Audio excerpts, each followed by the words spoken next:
여러분 안녕하십니까. 오늘은 정보 경영론 8번째 시간 자원 조직과 메타데이터에 대한 얘기를 할 겁니다. 이 정보 경영론이라는 제목 속에서 도서관 얘기가 주가 되긴 합니다만, 우리가 도서관 얘기를 하는 이유는 지난번에 한번 언급했듯이 도서관이라는 운영 체제, 도서관이라는 어떤 정보 서비스, 상당히 오랜 역사와 탄탄한 구조를 갖고 있다는 것이 전제입니다. 그러니까 우리가 기술이 발전하고 사회가 확장되어지면서 많은 이제 경제 활동들도 일어나고, 그래서 가장 중요한 정보 활동들을 진행하는 과정 속에서 그 정보 활동을 가장 잘 조직하고 운영했던 곳이 도서관이다. 그래서 도서관이 갖고 있었던 여러 가지 체제와 방법들을 좀 검토해 보면서 우리가 저를 어떻게 좀 확장시키고 저를 우리가 좀 실생활에서 응용할 수 있을까를 이제 검토해 본다는 의미에서 우리가 이제 자원 조직에 대한 얘기를 오늘 나눌까 합니다. 도서관에서 분류와 목록은 굉장히 중요한 핵심 영역입니다.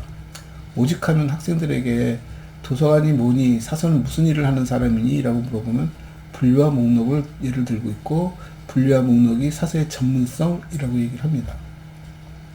근데 1980년대 들어서부터, 그러니까 80년대 이후서부터 세계적으로 그 분류에 대한 분석들이 이제 새롭게 전개됩니다. 지금 우리가 말한 4차 산업혁명이라든가 AI에 버금갈 만한 얘기들이 그 당시에 있었습니다. 그 얘기가 뭐냐면 자동 분류에 대한 얘기와 자동 목록에 대한 얘기들을 합니다. 색인에 대한 얘기들도 하고요. 근데 그걸 가만히 들여다보면 결국 데이터를 분석해서 데이터의 속성을 읽어내는 것이고, 그 과정에서 소위 패턴이라는, 일관성이라는 것을 찾아내는 작업이 분류와 목록에 대한 얘기입니다. 그걸 누가 가장 잘하니 했을 때 그것이 컴퓨터라는 것이죠. 컴퓨터는 우리가 알고 있는 일반 텍스트, 그러니까 자연어 계통의 모든 것들을 받아들이고 그걸 분석하는 역량을 갖고 있습니다. 예를 들어서 우리가 색인어를 선정하자 그러면 색인어가 갖는 의미가 뭐냐 하면 그 내용, 그 컨텐츠에 중심되는 설명, 중심되는 키워드, 우리가 색인어라고 말을 합니다.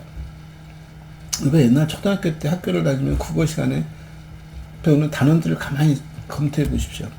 그 단원에서 우리가 다루었던 내용들은 뭐냐 하면 기억나는 단원들은 거의 없습니다.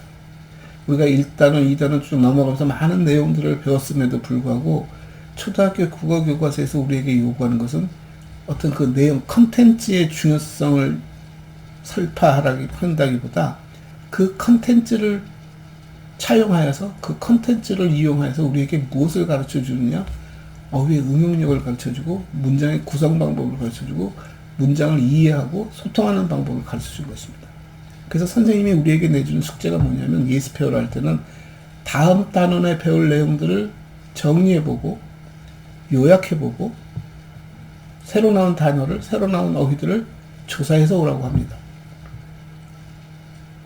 그 새로 나온 새 단원의 내용을 분석해보는 작업이 뭐냐면, 우리가 알고 있는 문장을 이해하는 작업이고, 정리해보는 작업이 초록을 만드는 작업이고, 그러니까 요약하는 것이죠. 그 다음에 이걸 문단 나누기를 통해서 어떻게 구성되어졌는지, 이게 기승전결로 되어져 있는지, 서론, 본론, 결론으로 되어져 있는지, 아니면 두괄식으로 되었는지, 미괄식으로 되었는지, 쌍괄식으로 되었는지, 그런 규칙들에 대해서 정확하게 이런 규칙이 있어 라는 문법적인 설명을 하는 것이 아니라 그냥 자연스러운 그 문장 속에서 그런 것들을 익혀보라는 얘기죠. 그리고 했던 말이 뭐냐면, 새로 나온 어휘를 공부해오라는 얘기입니다. 새로 나온 어휘라는 것은 초등학교 때 우리가 국어를 배우는 목적은 새로운 어휘에 대해서 용법을 배우는 겁니다. 아, 이런 A라는 단어가 있고 A라는 글자가 있으면 이 글자가 갖는 의미가 뭐지? 이런 것들인데 그 실제 우리는 어떻게 쓰고 있지? 하는 걸 설명하는 것이죠. 그렇다면 뒤집어 생각해보면, 아, 그런 새로운 어휘들을 설명하기 위해서는 그런 새로운 어휘들을 사용하고 있는 그 어떤 문장, 상황, 이게 필요하겠구나. 결국 우리가 새로운 용어를 배운다는 것은 그 속에서 그 단원이, 그 컨텐츠가 드러내고자 하는 핵심 어로서의 역할들을 하고 있다. 즉, 우리가 색인어를 고르는 작업을 한다는 것이죠. 그럼 색인과 분류와 차이는 뭐겠니? 라고 이제 보는 거죠. 우리가 가끔 그런 얘기를 합니다. 목록적 사고와 분류적 사고. 목록적 사고라보다는 색인적 사고라는 말이 훨씬 더 맞겠죠. 그 말의 의미는 뭐냐면, 우리가 책을 만들면 책에는 여러 가지 구성 요소들이 있습니다. 타이틀 페이지. 타이틀을 집어넣고 이 저작 사항을 기록한 페이지가 있고, 그 좀 더 세분화시켜서는 그 뒷면에 저작 페이지들이 또 존재합니다. 거기 타이틀도 나오고 저자명도 나오고 거기에 대한 판권에 대한 얘기들도 나옵니다. 그리고 본문이 들어가기 전에 나오는 것들이 대부분 몇 가지가 있는데, 지금 서문도 있을 수 있고, 가장 대표적인 것이 뭐냐? 목차가 나옵니다. 목차는 이 한 권의 책이 어떻게 정리됐습니다를 단계별로 정리해 놓은 것이죠. 그리고 책이 끝난 말미에 가면 또 나오는 게 있습니다. 색인입니다. 권말 색인이라 해서 이 책에 나와 있는 내용 중에서 중심어가 되는, 핵심어가 되는, 필요하다고 중요하다고 생각되는 단어들을 나열해 놓고 그것이 어디에 어느 페이지에 나타나는 걸 표시해 준 것이 색인입니다. 그래서 우리 인간의 사고를 보면은 둘 중에 한 가지를 합니다. 그래서 동양적 사고와 서양적 사고라고 대별해 볼 수도 있는 것인데, 동양인들은 어떤 식으로 접근하면 목차적 접근을 합니다. 어떤 것에 질문을 하고 이 내용이 이 책에 있어 라고 말하고 책을 딱 주면, 동양인들은 대부분 책 어디를 펴보냐면 목차를 펴봅니다. 내가 지금 들은 질문 내용들이 이런 것들이니까 이런 것들을 담을 만한 내용이 어디쯤 나올까라고 목차를 쳐다봅니다. 즉 탑다운 방식으로 쳐다보는 것이죠. 제일 큰 개념 속에서 점차 자기 개념을 좁혀가면서 그것이 질문이 나올 만한 영역을 찾아서 그 페이지에 가서 읽어봅니다. 이게 동양적 사고이고, 서양 친구들은 어떻게 접근하냐면, 내가 질문을 던지면 질문에서 핵심어를 골라서 키워드, 색인어를 골라낸 다음에 목차가 아닌 뒤에 권말 색인에 들어가서 권말 색인에서 그 키워드가 나와 있는 페이지를 찾아보고, 그래서 A, B, C라는 세 개의 단어를 키워드로 골랐는데 A가 나오는 페이지, B가 나오는 페이지, C가 나오는 페이지에 공통적으로 나타나는 페이지를 찾으면 그 페이지로 다이렉트로 들어갑니다. 바텀업 방식이었습니다. 가장 중심이 되고 가장 질문에 답당한 그 내용을 찾아보고 이 내용을 확장해 가면서 의미를 파악해 가는 것이 서양 아이들의 접근이고, 동양 친구들은 큰 개념 속에서 점점 좁혀서 그것이 갖고 있는 함의가 무엇인지를 이렇게 좁혀가면서 들여다보는 게 동양 사람들. 두 개가 별거가 아닌 것 같아도 엄청난 차이가 있고, 우리가 기술 발전이라든가 사회 발전에서 서양 친구들이 선진화되어졌다. 이거는 역사적 사건 속에서 나타난 여러 가지 결과에 기인하겠지만, 어느 것이 좋다 나쁘다는 것이 아니라 그네들의 접근 방법이 그러다 보니까 그네들이 만들어낸 모든 도구라든가 방법론들이 거기에 맞춰져 있습니다. 가장 대표적인 것이 컴퓨터입니다. 컴퓨터는 우리에게 무엇을 가르쳐 주냐면, 키워드, 가장 작은 덩어리, 의미가 있든 없든 상관없이 가장 작은 조각을 매칭시켜 주는 것이 컴퓨터가 하는 일입니다. 그러니까 가장 기본적인 컴퓨터 역량은 아무 분석 능력도 없고 생각할 힘도 없는, 단지 아주 단순하게 기계적으로 같은 이 다른 이만 보여줍니다. 즉 키워드가 같으면 글자가 같은, 모양이 같은 것을 찾아내는 것이 매칭 시스템이고, 그것이 컴퓨터가 말하는 검색 시스템입니다.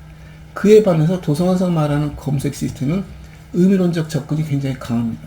그래서 이것이 어떤 의미를 갖고 있지를 탑다운 방식처럼 주제를 찾기 시작하고, 그 넓은 주제 속에서 점차 세분화된 계층적 주제 구조를 만들어가는 것이 주제명 표목이 되는 것이고, 그게 분류가 되는 것입니다. 거기에 반해서 우리가 타이틀이나 책에 나와 있는 중요한 어휘들을 가지고 접근을 시키면 그게 색인 방법으로 접근하는 것입니다. 다만 도서관이 색인적 시스템을 사용하지 못했던 이유는, 책 한 권에 벌써 발생할 수 있는 색인어가 몇 개지? 굉장히 많습니다. 그러니까 책 하나에 접근시키기 위해서 우리가 만든 접근점이 굉장히 많아지는 거죠. 근데 분류는 탑다운 방식이다 보니까 그걸 포함하고는 상위 개념들 몇 개를 만들어주면 충분히 그 책에 접근할 수 있다. 그래서 분류를 할 때 가장 쉬운 방법은 뭐냐면, 가장 쉽고 빠르게 그 책에 접근하는 방법, 과거 방식입니다. 근데 기술이 발전하고 아까처럼 컴퓨터가 매칭 능력이 좋아지고 아주 작은 조각을 찾아내는 힘이 엄청 좋아지다 보니까 이제는 훨씬 더 뒤집어서 찾는 것이 훨씬 더 빠르게 되었다는 거죠. 어떤 주제를 찾고 이렇게 조각조각해서 좁혀 들어가는 단계보다는 다이렉트로 그곳을 찾아가는 것이 훨씬 쉽다는 거죠. 여러분 상상해 보십시오. 대학에 딱 정문을 들어서 이 대학에서 내가 찾는 사람이 어디 있는지 찾으려면은 여러분 어떻게 합니까? 이 친구 전공이 뭐니까 어느 대학에 있을 것이고 어느 대학에 무슨 과에 있을 것이고 무슨 과가 시간표를 찾아보니까 지금 수업이 어디 있는데 어디쯤 가면 있겠다라고 단계별로 짚어 들어오는데 지금 GPS 방식은 어떻습니까? 그 친구 이름을 딱 치고 그 친구의 전화번호를 딱 치는 순간 그 친구의 소재가 바로 찍혀 나오죠. 기술의 발전이 우리가 말한 탑다운 방식에서 바텀업 방식으로 소위 그 목차적 사고에서 색인적 사고로 변환하는데 상당히 지름길 역할을 했다. 그게 제가 봤을 때는 서양 아이들이 갖고 있는 성향들이 반영된 것이다라고 보는 것이죠. 그래서 도서관에서 말하는 분류와 목록은 과거 우리가 수백 년 동안 수천 년 동안 지내온 동안 우리가 만든 굉장히 체계적이고 과학적인 접근 방법을 제공하는 것입니다. 카테고라이즈 시켜주고 모든 것을 좁혀보는 것이죠. 여러분 생각해 보시죠. 게임 중에 1에서부터 100까지 숫자 중에 하나를 생각하고 있을 테니까 그 숫자를 맞춰봐. 여러분이 말을 하면 내가 해줄 수 있는 것은 내가 생각하고 있는 숫자보다 크면 위라고 말할 것이고 내가 생각하고 있는 숫자보다 작은 숫자를 나에게 말해주면 아래라고 말할 것이다 라고 말하면 여러분은 어떻게 접근할까요? 가장 빠르게 찾는 방법이 뭘까요? 2분 50. 그럼 내가 의 하는 순간 무슨 뜻입니까? 아, 내가 생각한 숫자보다 위를 불렀다, 내가. 그러니까 내가 생각한 숫자는 50보다 작다라는 얘기를 하는 거죠. 우리는 100가지 숫자 중에서 50개 숫자를 버리고 나머지 50개 갖고 작업을 한다. 이게 분류가 보여주는 특징입니다. 10중 분류 체계는 모든 것을 10조각, 엄밀히 말하면 9개 조각을 만들었습니다. 세상의 모든 지식을 9개 정도로 구분해 놓고 이 구분에 들어가기 애매한 것들을 총유라는 이름으로 0번대에다가 모아놨습니다. 그러니까 100번, 200번, 300번, 400번, 900번 만들고 여기 어디도 들어가기 참 애매해 하는 것을 0번에다 빼놨습니다. 그럼 전체 우리가 생각하는 주제의 10분의 1, 9분의 1로 좁혀지는 거죠. 엄청 작아지는 거죠. 아, 네가 생각한 주제가 이런 것 같은데 그러면 300번 돼서 찾아볼까? 300번 300번 돼서 역시 어떻게? 300, 310에서 390까지 10조각 내놨습니다. 그러니까 310에서 390까지가 300번의 하위 분류 번호이고 여기 어디도 들어가지 않는 것을 300번에다 넣어놓는 거죠. 이런 식으로 10분의 1씩 10진 체계로 쭉 줄여놓으니까 찾는 속도가 엄청 빨라지는 거죠. 그래서 그 주제를 집어넣기 훨씬 쉬운 거죠. 이제 반면 뒤집어 찾으려면 어떤 일을 해야 합니까? 집어넣기에는 이 책을 내가 분석해서 쭉 해서 집어넣었는데 그 책을 찾으려면 그 프로세스를 제가 밟아야 합니다. 내가 찾고자 하는 주제가 상위 개념이 뭐겠지? 뭐일까? 아니면 최상위 개념이 뭐일까? 그래서 거기서부터 찾아 들어가는 것이죠. 근데 이제 사서들은 그걸 전문성이라고 말할 이유는 그 체계를 정확하게 익히다 보면 어떤 일이 벌어집니까? 인버티드, 도치, 뒤집어서 스스로 색인을 만들고 있습니다. 그래서 딱 어떤 책 이름 들으면 그건 몇 번이야. 그는 습관적으로 자기가 했던 경험 속에서 뒤집어서 접근하는 능력이 생겼기 때문에 빠르게 남보다 빠르게 접근해요. 그래서 분류표에는 이 분류 본표 외에 색인이 붙어 있습니다. 이 속에서 파생될 만한 충분한 키워드들을 모아다가 놓고 이런 키워드들이 나오면 이러이런 분류 번호를 받을 가능성이 높다라는 것들 쭉 써놓은 거죠. 그러니까 처음 막 분류 연습 쉽게 합니다. 몇 번 연습해보면 이런 단어가 그래서 정치라는 단어가 정치를 찾으면 정치는 몇 번 돼야 제일 큰 분류서부터 파생된 몇 가지 얘기의 분류 번호 대역을 말해주면 거기서부터 뭐만 하면 되니까 하나하나 짚어보면 좁혀가는 거니까 쉽죠. 그게 분류의 기본입니다. 우리가 회사를 조직할 때도 똑같은 맥락으로 만듭니다. 탑다운 방식으로 의사결정하는 거죠. 그러니까 의사결정을 쭉 좁혀서 일을 쫙 해서 세분화시켜서 RA를 시키는데 그 RA를 해결해서 올라오는 작업 속에 이제 뭐가 생기는 겁니까? 견제도 생기고 통제도 생기고 관리도 생기고 하면서 일의 수월성과 일의 정확성을 맞춰 들어가 주겠죠. 그런 구조가 이제 탑다운 방식의 구조를 갖고 움직이는데 실제 일하는 사람들은 누가 필요한 겁니까?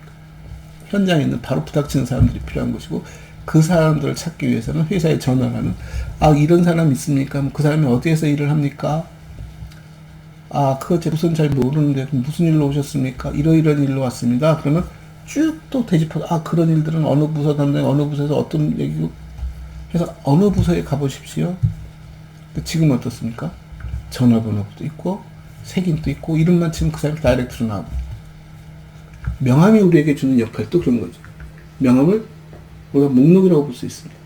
어떤 특정인에 대한 어떤 특정 책에 대한 기록을 담아두는 거죠. 거기는 접근점을 여러 개 만들어 둠으로써 나로 하여금 어떻게 탑다운 방식이 아니라 다이렉트로 접근할 수 있는 기술을 제공해 주는 것이다. 그래서 도서관에서는 분류 체계는 상당히 중요한 건데 이제 문제는 컴퓨터가 아까 발전해서 직접 다이렉트 접근이 가능해졌고 이 매칭 시스템이 가능해졌다 했을 때 우리가 갖는 분류 방법과 쉽게 이제 명함을 한번 생각해 보시죠. 명함과 분류를 보면은 분류는 순수하게 주제성을 담보해서 만들어졌고 회사 조직도 순수하게 자기 업무를 세분화시켜가면서 만들어 두었는데 업무는 분화되어지고 업무는 다양해지고 조직 관리는 점점 슬림해지면서 인적 자원은 줄여가고 있을 때 결국 한 사람이 맡을 수 있는 업무량이 늘어나기 시작합니다. 늘어나는 걸 어떻게 늘려주는 게 좋으니 봤을 때는 부장 밑에 직원을 다 없애고 내가 부장이 혼자 일을 다 하게끔 한다? 그게 능동적이고 훨씬 효율적이냐? 아니면 이 조직은 그대로 있는데 이 친구들이 다른 부서의 업무들을 섞어서 한다? 왜? 업무를 하다 보니까 이용자들의 니드가 복합적으로 발생하고 그 니드를 좀 더 연결해서 리에종이라는 건 연락이라는 건 서로 관계를 하고 서로 연결시켜주는 것을 리에종이라는 거면 그 리에종 서비스를 누군가는 맡아야 하지 않겠니? A부서에서 일어나는 일을 B부서에서 전혀 모르고 있다면 안 되는데 A부서의 누군가는 B부서와 업무 연락 차원에서 연결이 되어 있고 업무를 협업하고 있는 관계를 만들어주면 A 업무와 B 업무가 서로 관련성을 이어가기 시작하고 업무의 수월성을 좀 더 담보할 수 있지 않을까? 이러다 보니까 직원들의 명함이 굉장히 중요한 역할을 하고 명함은 목록적 가치를 갖고 있습니다. 내가 무슨 부서를 하고 있고 나는 뭐고 나는 전화번호 뭐 쭉 적혀 있잖아요.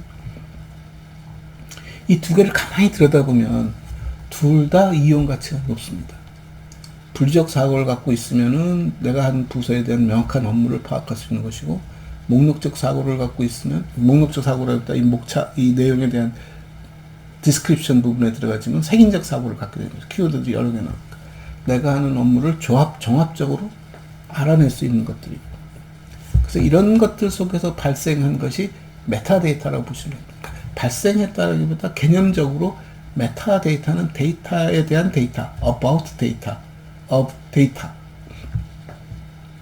그래서 데이터와 관련된 데이터, 그러니까 데이터의 속성을 담아두는 것이고 데이터의 속성은 우리가 말하는 분류적 가치와 그것이 내재하고는 여러 색인적 가치들이 다 담겨 있다라고 보시면 됩니다. 그래서 여러분이 말하는 이력서도 그 중에 하나입니다. 이력서를 들여다보면 여러분 이름이 있고 여러분이 갖고 있는 취미, 여러분이 갖고 있는 학력, 경력, 여러분의 수상사항, 상별사항, 병역사항, 그 다음에 여러분이 갖고 있는 자기 능력들, 자기 어빌리티, 그 다음에 자기 어떤 과거에 했던 어떤 경험들, 그리고 자기가 좋아하는 영역에 대한 얘기, 이런 게 잡다하게 들어가 있습니다. 그래서 이 메타데이터, 이력서 항목을 어떻게 설정하느냐에 따라서 여러분들에서 무엇을 요구하는지를 알 수 있습니다.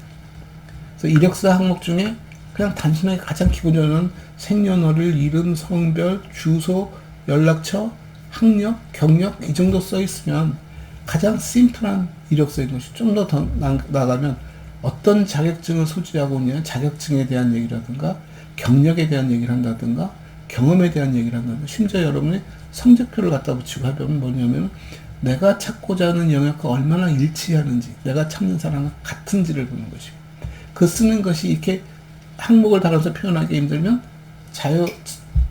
자유롭게 써달라라는 말도 할 수 있게 되는 거죠. 그래서 표현 방법은 다양하지만 결국 이 메타데이터라는 것은 나를 드러내는 종합적인 데이터 셋이다. 주로 도서관에서는 분류를 하고 나머지 책과 관련된 사항들을 목록을 만들어서 관리를 했습니다. 그래서 이 메타데이터는 목록의 개념에 훨씬 가깝습니다. 아, 이 책은 말이야, 저자가 누구이고, 서명이 어떻게 되고, 뭐는 어떻게 되고, 뭐는 어떻게 되고, 페이지는 어떻게 되고, 한 명이 쭉 들어있는 것들이 메타데이터라는 이름으로 표현되어 있습니다. 근데 메타데이터와는 조금 성격을 달리하지만, 메타데이터라고 인식하기가 훨씬 쉽습니다. 그런데 재밌는 거는, 아까 말한 대로 컴퓨터가 발전하면서 가장 작은 단위, 직접적인, 다이렉트로 접근할 수 있는 메커니즘이 만들어져 있었다는 얘기를 하는 것은 뭐냐면, 메타데이터의 요소들을 가만히 쳐다보면 이게 뭐냐면 1번이라는 속성은 뭐고 2번은 뭐고 항목에 따라서 속성이 쭉 나면 이 항목 하나하나가 뭐가 되냐면 매트릭스가 되어지고 매트릭스는 좌표가 되어지고 X축에 얼마, Y축에 얼마, Z축에 얼마에서 위치값이 나오는 그 위치값들을 잔뜩 쌓아놓고 보니까 그룹핑이 이루어지고 소위 클러스터링이라는 얘기를 한다가 다르게 말하면 분류라는 얘기를 하고 여러분이 요즘 말하는 빅데이터라는 얘기가 바로 이런 맥락에서 움직입니다. 차원을 어떻게 만들래? 이거는 그냥 평면에다가 단어와 단어의 관계를 묶어놓은 것일 수도 있어요. 그 공간을 어떻게 구성하느냐에 따라서 나타나는 형상은 다르지만 결과는 비슷할 수 있습니다. 키워드와 키워드가 얼마나 밀접하게 언급되어졌느냐에 따라서 가까울 수도 있고 그런 단어들이 얼마나 동시에 많이 나왔느냐에 따라서 가까워질 수도 있고 이게 아까 색인 시스템을 만드는 것과 유사하다는 얘기죠. 색인 시스템에서 입장은 뭐냐면 어떤 책에 색인어가 5개라는 쉽게 얘기하면 5종류의 얘기가 나왔다는 말을 하는 것이고 내가 빅데이터를 통해서 5개의 어휘가 이 책에 있더라라고 말하는 관계가 높은 단어 5개를 찾았다 하면 이 5개는 이 책의 색인어라기보다 어떤 특정한 어휘와 관련돼서 묶여 나타나는 거. 그러니까 어떻게 보면 이 중에 하나가 색인어이고 이 색인어를 보강하거나 이 색인어를 설명하기 위해서 모여있는 단어일 수도 있습니다. 그래서 빅데이터를 통해서 뭐 빅데이터 처리하는 방법도 다양하지만 1차적으로 이런 식으로 어휘 간의 관계성을 갖고 뽑는 방법에 따라서는 어떤 건 색인어를 추출했다는 건 다르게 말하면 이 책에 나타나는 어휘들임에도 불구하고 이 5개의 어휘가 어쩔 수도 있다? 서로 상관관계가 없을 수도 있다. 근데 어떻게 색인어가 되지? 서로 다른 것들이 이 책에 분포되어 있어서 자기네끼리는 상관이 없지만 이 5개는 이 책을 설명하는데 5가지 얘기가 설명되어질 수도 있다. 그럼 이게 5개가 색인어인데 우리가 말하는 관계 설정을 통해서 빅데이터를 하면서 서로 관계가 깊은 단어를 뽑아봐 이 5개가 서로 안 나올 수도 있습니다. 이 중에 하나에 묵혀진 어떤 단어집, 단어군 나올 수 있죠. 그러니까 어떤 걸 찾으려고 하고 어떻게 분석하느냐에 따라서 처리 방법도 달라지는데 메타데이터라는 것은 그런 면에서 나를 설명하고 있는 속성임에도 불구하고 역설적으로 뭐냐면 나를 표현하는 하나의 위치값, 소위 다르게 말하면 분류적 역할을 하고 있다. 그래서 내가 Cataloging and Classification and Metadata라고 쓰는 이유는 뭐냐면 메타데이터와 Classification, Cataloging과는 좀 별개의 입장에서 성장했고 이 별개의 차원에서 연구되어지고 발전해 왔는데 메타데이터는 소위 이제 컴퓨터가 성장하면서 데이터 처리 방법들이 우리가 도서관에 있는 전통적인 목록과 분류 방법에서 벗어나면서 왜? 일반 사회에서 분류를 한다는 건 쉽지 않습니다. 여러분 직업에 대한 분류표도 있고 여러 가지 분류 개념들이 존재하지만 실제로 어떤 업무를 수행하는 과정에서 분류를 한다는 것은 불가능에 가깝습니다. 왜냐하면 분류를 하게 되면 모든 게 다 조각 나버리는 일이 벌어지거든요. 전부 다 상관관계를 갖고 있기 때문에 그것을 모으기 시작하면 전체가 한 덩어리가 되고 조각내기 시작하면 전체가 다 낱개로 흩어지는 작업이 발생하기 때문에 분류가 거의 불가능합니다. 그래서 분류의 기본 발상은 뭐냐면 같은 것끼리 모으고 다른 것과 차별화시키는 것인데 모두가 다 조각 나버리면 지금 분류를 했다라고 말하기 그렇죠. 10억 인구가 있는데 10억 인구가 다 달라. 이거 분류한 것입니까? 아니잖아요. 이건 그냥 다 다르다는 걸 확인하는 것 뿐이지 분류를 하려면 묶어내야 하잖아요. 국가로 묶어낸다든가 인종으로 묶어낸다든가 성별로 묶어낸다든가 나이로 묶어낸다든가 어떤 형태든가 묶어내는 작업이 필요한데 그 묶어내는 작업이 일상 사회생활 속에서는 거의 불가능하기 때문에 분류는 할 수 없고 그렇다고 이것의 각각의 속성들을 우리가 무책임하게 방치할 수 없으니까 각각의 속성들을 묶어서 각각의 개체들의 속성을 연구해서 이건 그럼 한 10가지 속성으로 표현해주면 필요할 때 우리가 선택할 수 있어. 소위 말하는 and, or와 not 그 집합에 의해서 필요한 것을 찾아낼 수 있어. 그래서 메타데이터는 엄밀하게 말하면 우리가 알고 있는 분류의 개념과는 다르지만 역할은 실제 분류를 하고 있고 분류의 방법을 위해서 여러 개의 요소군을 개발하는 것이죠. 나이, 성별, 출신, 학력, 경력 이런 것들을 요소로 잡고 그 요소에서 어떤 값을 갖고 있어서 나이는 몇 살 이상이었으면 좋겠고 성별은 어땠으면 좋겠고 출신은 어떤 출신이었으면 좋겠고 학교는 어딜 나왔으면 좋겠고 언어는 어떤 언어를 썼으면 좋겠고 그럼 여기에 부합한 사람이 누구지? 분류와 똑같은 역할을 한다는 것이죠. 분류는 되어 있지 않지만 사람 개개인의 속성들을 만들어 둠으로써 필요한 것을 항상 언제든지 끄집어낼 수 있는 그런 메커니즘, 그런 기술. 그런 원리는 옛날부터 있었지만 그 원리를 빠르고 쉽게 구현해낼 수 있는, 효과적으로 구현할 수 있는 기술이 제작되어진 것이 그리 오래지 않다. 그래서 컴퓨터가 발전하면서부터 도서관이 가졌던 그런 그 지식 구축 체제, 지식의 활용 체제, 그러니까 검색하고 운영하고 뭐 매칭하고 하는 이런 운영 체제가 엄청난 변화를 만들고 왔다. 그 변화를 우리가 빠르게 읽지 못하면 도서관에서는 여전히 과거의 분류 체계에 머물러 있을 것이고 사서들은 분류 목록하는 것이 유일한 전문성이라고 생각하게 되고 그러다 보니까 사서 문헌정보학과 친구들은 타전공하기를 힘들어하고 왜? 내가 배우는 얘기가 실생활에서는 거의 응용되어지지 않고 의미도 없는 것들을 도서관에서 열심히 하고 있다 보니까 여기에 몰입하다 보니까 다른 세상 얘기를 배울 시간이 없었고 자기가 알고 있는 지식을 다른 세상에 써먹을 수 있는 방법이 전혀 존재하지 않다 보니까 고립되어지고 오로지 사서가 되겠다는 생각만 갖게 되더라는 얘기. 그래서 그거를 없애는 방법이 뭘까 하면 우리가 가졌던 것들은 1단계 초기에 우리가 지식 체계였고 2단계, 3단계 가면서 그런 것들이 이제 확장되어지고 지식 세계가 웹이라는 세상으로 넓어지면서 우리가 했던 방법론들을 좀 바꿀 필요가 있어. 했을 때 메타데이터라는 것을 잘 활용하고 메타데이터라는 기법을 잘 쓰면 우리가 필요한 걸 언제든지 찾을 수 있어. 다만 여기서 오늘은 자세히 설명하지 않겠지만 중요하게 생각해야 할 것이 뭐냐 메타데이터는 도서관에 쓰는 분류표만큼이나 절대적 가치를 갖느냐? 그렇지는 않다는 것입니다. 메타데이터는 필요에 의해서 생성해 놓은 요소 집합입니다. 내가 물건을 팔기 위해서 집어넣는 요소 집합에는 A, B, C라는 세 개의 요소가 필요하지만 물건을 만드는 사람에게서는 같은 물건이라 하더라도 다른 요소 집합이 필요한 것이고 또 그 중에서 거래를 하는 사람들, 쓰는 사람들, 그 물건을 쓰는 사람들 입장에서는 또 다른 요소들을 갖고 있습니다.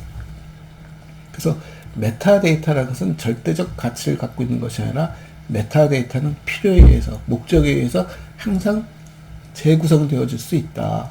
그래서 이 재구성되어지는 것이 다른 것들과 같은 모습, 예술이면 예술 영역에 메타데이터 10개가 있는데 10개 중에 내 것이 우월하다라는 의미를 갖는 것이 아니라 예술 분야 중에서 내가 예술에 어떤 일을 하고 어떤 목적으로 예술 자원들을 수집하려고 하는데 이럴 때는 이런 메타 구조가 필요해 라는 것을 논리적으로 설명해 주는 것이 훨씬 더 타당하다를 가지고 이번 주의 내용을 마감할까 합니다.